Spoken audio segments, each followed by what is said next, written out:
Petit disclaimer avant de commencer, je rappelle bien évidemment que cette vidéo est une vidéo spéciale de film en série et que par conséquent nous allons débattre de la saga entière de film en série. My God! Okay, it's happening. Everybody stay calm. What's the procedure, everyone? What's the procedure? Stay calm. Wait. Si vous n'avez pas vu la saga et que vous voulez la voir sans vous faire spoiler, je vous invite à aller la regarder et à revenir plus tard pour regarder cette vidéo. Et bien évidemment, n'oubliez pas que nous sommes dans la saga Alien et que par conséquent... Peggy 18. Voilà, maintenant, bonne vidéo. Et ensuite est arrivé le summum de la négativité. Alien Covenant.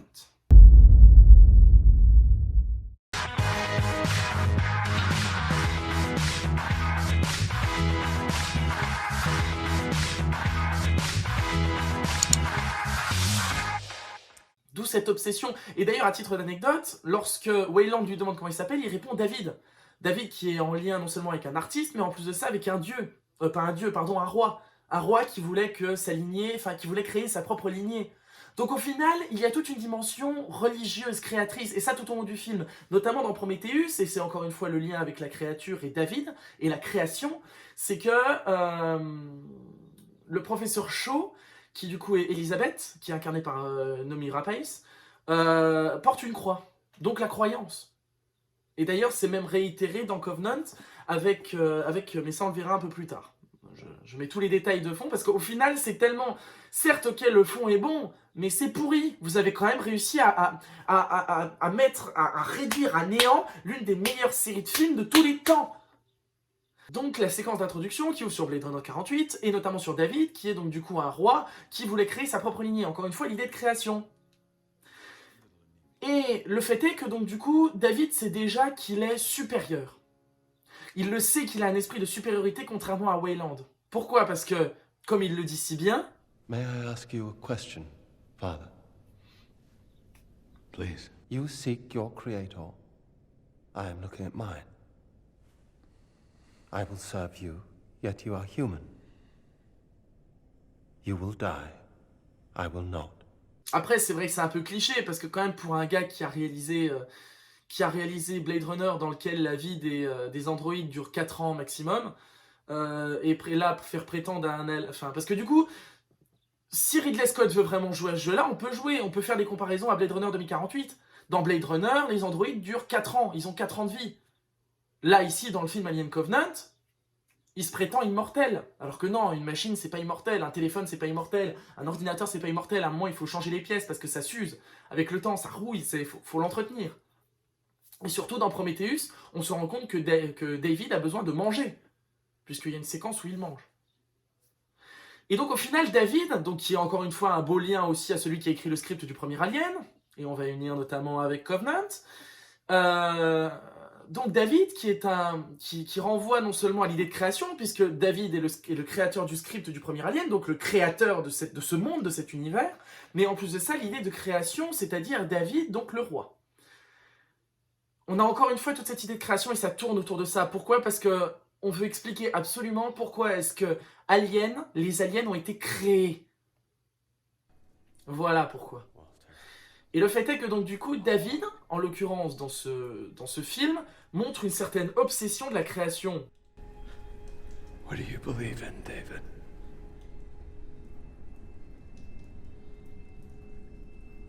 Creation. Et notamment le fait de se dire, je suis un créateur, et je veux être un créateur. Et c'est très tourné autour de ça. Et au final, quoi faire? Que faire? Je pourrais tellement critiquer Alien Covenant que je pourrais en faire une critique exprès.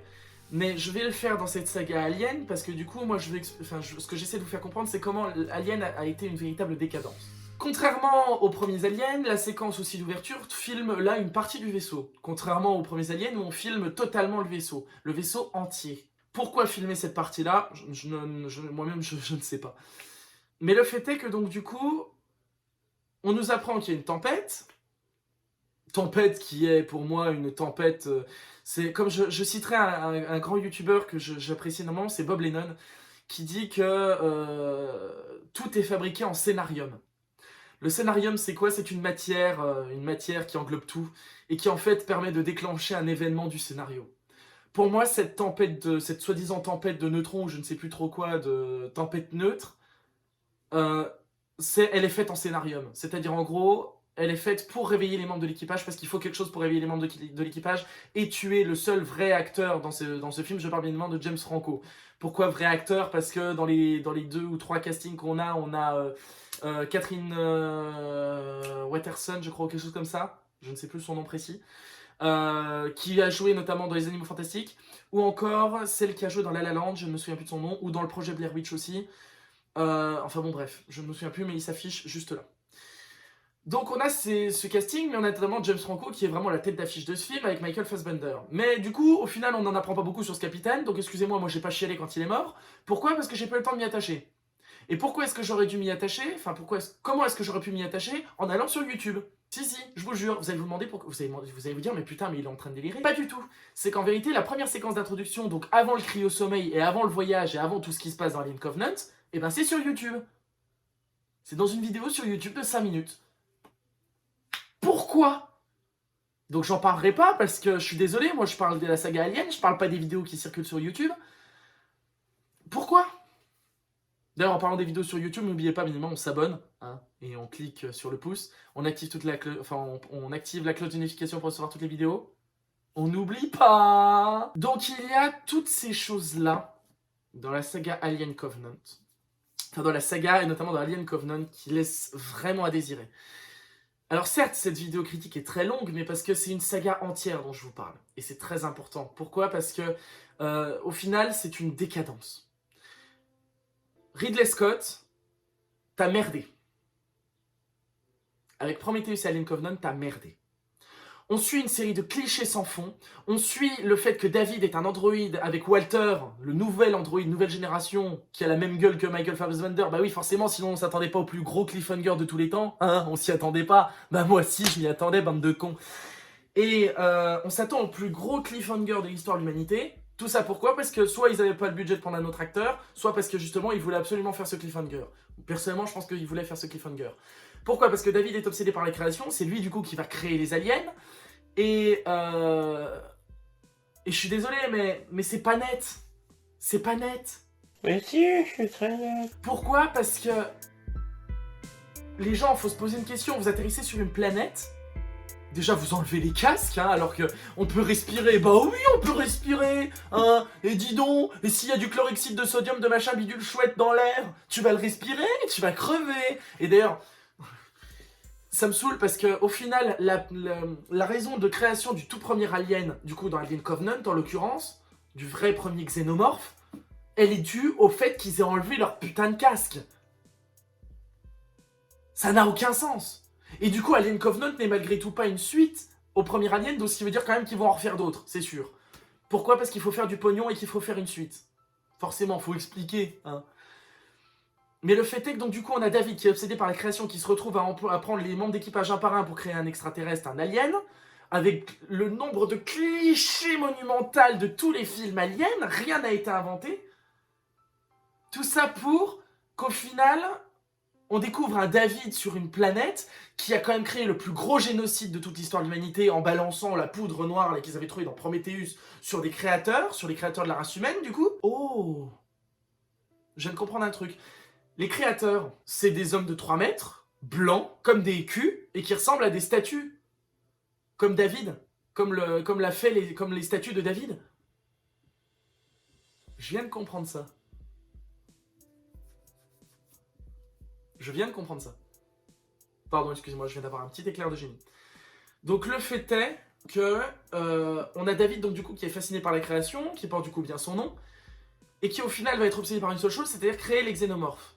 D'ailleurs, quand vous arrivez chez lui, enfin d'ailleurs, est-ce qu'on peut en parler de ça aussi? Est-ce qu'on peut parler de cette scène? Quand l'équipe arrive chez lui, le gars a littéralement un labo de dissection. Il a tout sur les murs, il accroche tout sur les murs.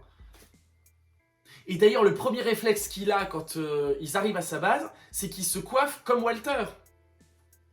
Enfin, moi je suis désolé, mais le cliffhanger, on le sent venir tout de suite. Enfin, même pas cliffhanger, mais le plot twist. Pourquoi je dis cliffhanger depuis tout à l'heure? Mais bordel, mais je suis pas doué, moi. Tout ça pour dire, on a David qui est obsédé par la création. Et le gars est glauque, quoi. L'androïde est glauque. Alors, je sais qu'il faut trouver une excuse et que... Mais de base, les aliens, c'est aliens. C'est des extraterrestres. C'est pas les androïdes. Les androïdes sont secondaires dans la saga Alien. Qu'on regarde Ash, Bishop et je ne sais plus c'est comment son nom dans le 3. Ça commence par un C parce que du coup j'ai remarqué que ça faisait A, B, C, D. Parce que Ash, Bishop et David. Je sais plus comment elle s'appelle. Elle est jouée par Winona Ryder qui joue d'ailleurs dans Stranger Things. Mais donc tout ça pour dire... oui, enfin, pour moi, Alien Covenant et Prometheus sont moisis. Ça n'a plus de cohérence.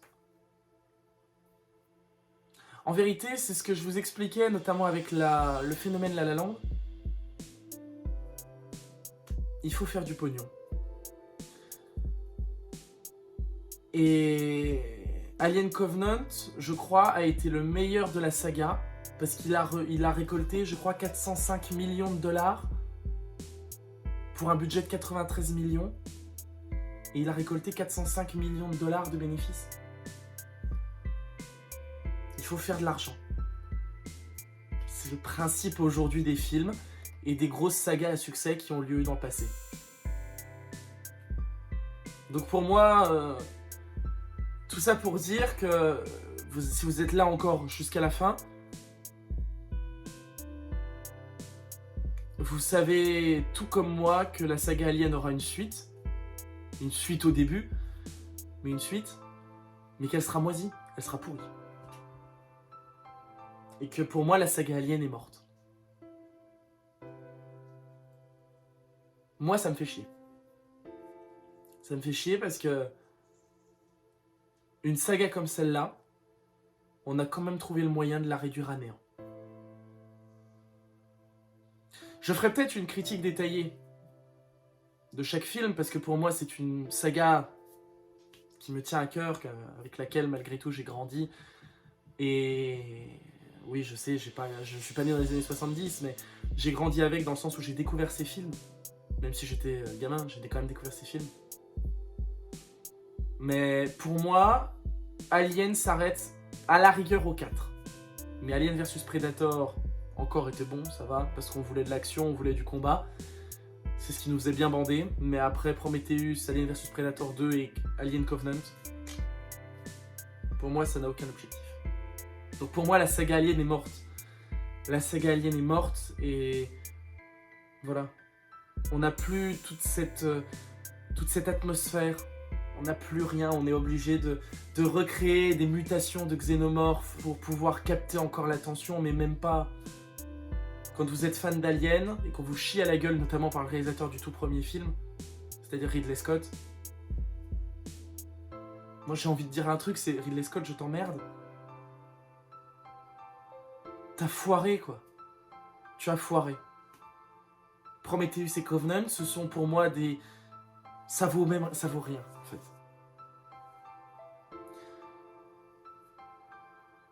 La saga Alien était parfaite. Même s'il y a 2-3 points qui sont à corriger, bien sûr. Mais la saga était parfaite et vous avez trouvé le moyen de la gâcher pour du pognon.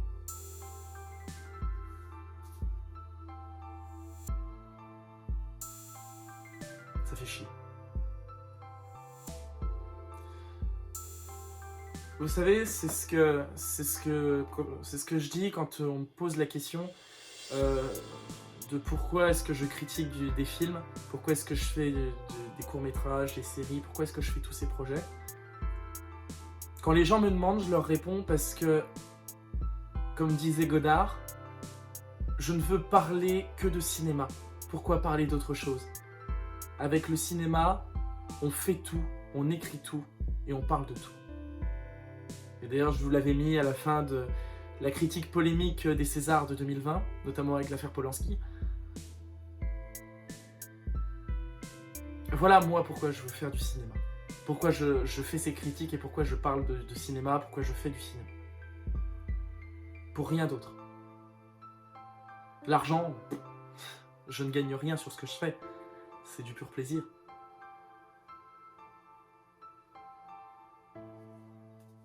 Mais pour moi, Alien est mort.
you bitch!